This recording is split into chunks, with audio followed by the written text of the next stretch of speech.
กาสุขสบายดีทั้งประธานแขกที่มีเกียรติทุกๆภาคส่วนเนาะเอาวันนี้การดูมาเย็นเซินทั้งประธานทุกคนหากแขกที่มีเกียรติประธานเนาะการเย็นเซินเข้าสู่ความประกวดบทสื่อของทางทีมงานดนตรีเขาขอเสนอให้ทั้งประธานพี่น้องๆเขาทุกๆภาคส่วนในวันนี้วันนี้การถือว่ามาเป็นเกียรติมาเสริมสร้างบรรยากาศความประกวดบทสื่อเนาะอันพบปะสักสันกับความประกวดบทสื่อของทางทีมงานดนตรีของผู้ทองเขาอีกเลยเนาะถือว่าวันนี้ถือว่าเย็นเซินทั้งพี่น้องๆเขาเนาะพี่น้องเด้อไม่ว่าจะเปลี่ยนทั้งพี่น้องทางบ้านไกลบ้านไกลการเสียเดียวกันพี่น้องเขาพิเศษสุดแล้วการถือว่าสิเปลี่ยนทั้งพี่น้องทั้งบ้านคำเบงเขาอีกเลยเนาะตอนนี้การที่ว่ามาเป็นเกียรติมาเข้าสู่ความประกวดบทสื่อเนาะทั้งสามัคคีระวงห้อปฐมมาเลยสามัคคีระวงห้อปฐมมาเลยการที่ว่าจะเป็นเกียรติเด่นทั้งท่านในบ้านเนาะโดยเฉพาะที่เป็นทั้งขวัญใจกูฟ้องกับพระเดชพระว่าเอาเป็นทั้งนางสาวสหพันธ์หญิงเนาะการที่ว่าเป็นเกียรติเชิญทั้งนางสาวสหพันธ์หญิงเนาะเป็นเกียรติเด่นทั้งท่านในบ้านเพื่อเป็นเกียรตินำหน้าพระทักษ์เสริมสร้างบรรยากาศความประกวดบทสื่อสามัคคีระวงห้อปฐมมาเลยของนี้เนาะกับเป็นเกียรติเชิญ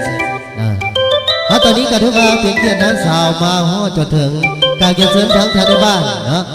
เกียรติเชิญออกมาจับจ่องออกกูฟ้องของท่านเพื่อเป็นเกียรตินำหน้าพระทักษ์เสริมสร้างบรรยากาศความประกวดบทสื่อสามัคคีระวงห้อปฐมมาเลยของนี้เนาะก็ถือว่าเป็นเกียรติเชิญเนาะบทสื่อทางทีมงานดนตรีเขาตอบสนองให้เชิญ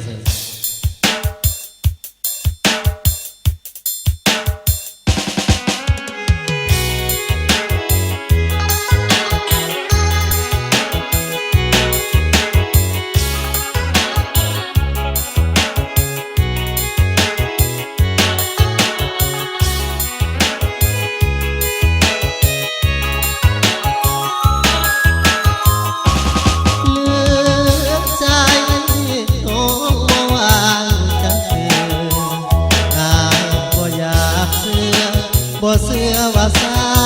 ยบ่ว่าทางเธอโทรได้หับสายขอแต่ลูกจ้าง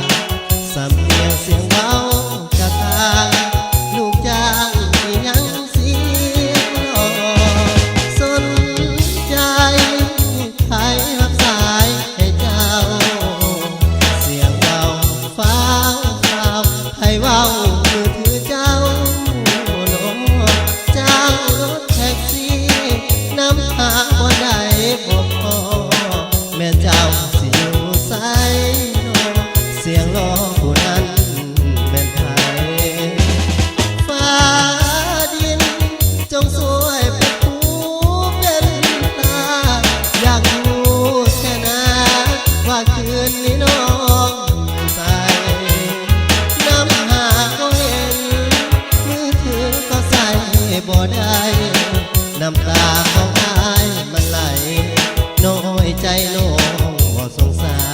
รน้องอยู่สายอยู่กับใครก็หาอายแน่ถ้าน้องพันแต่ตายแน่ตายทรมานสินั่งเบิดมือให้เขาลือกันทั่วทางบ้านถ้าน้องบ่เห็นใจกันตายก็สร้างมัน